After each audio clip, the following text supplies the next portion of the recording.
یکی از مسائلی که خیلی مهمه، دوباره خوبه به خودمون یادآوری کنیم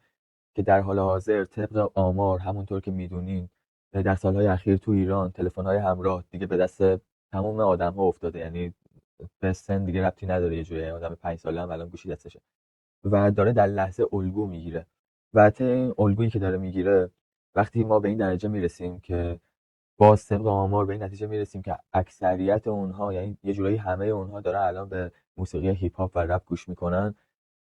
مطمئنا طرفدارای یه آرتیست اون آرتیست رو الگوی خودشون قرار میدن و همونطور که میدونین همونقدر که موسیقی تو زندگی روزمره ما تاثیر داره، به طور مداوم گوش کردن به این موزیک ها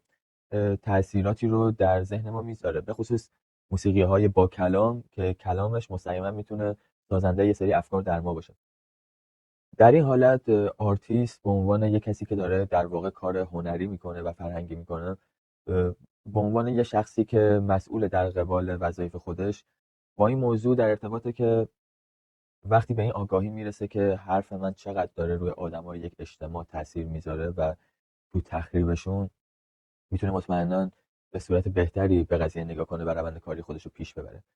میدونم با تمام چیزهایی که وجود داره، با تمام محدودیت‌ها و هممون میدونیم که اصلا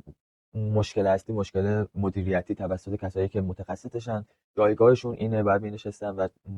آینده بینی‌هایی می‌کردن و کنترل رو پیش کارهای مدیریتی خودشون می‌کردن و توجه به روند.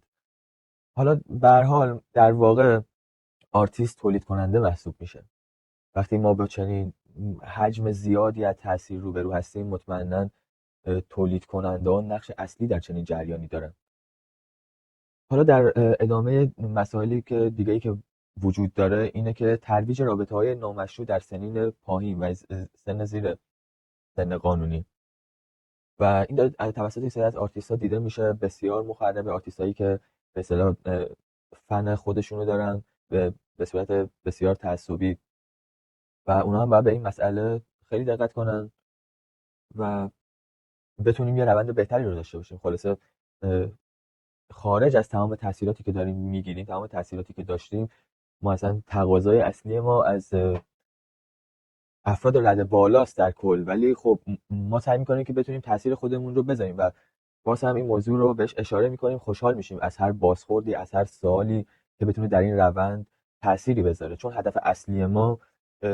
رسیدن به اون نتیجه و بهبودیه و اون تاثیر مثبته و هیچ چیز دیگه ای نیست. پس اگر هیپ هاپی هستین، اگر سازنده رپ فارسی، شنونده رپ فارسی یا هر قسمت دیگه ای هستین که حتی بخشی از حرفای منو متوجه میشین، فکر میکنم که بهتره که بیشتر روی این قضايا متمرکز بشیم.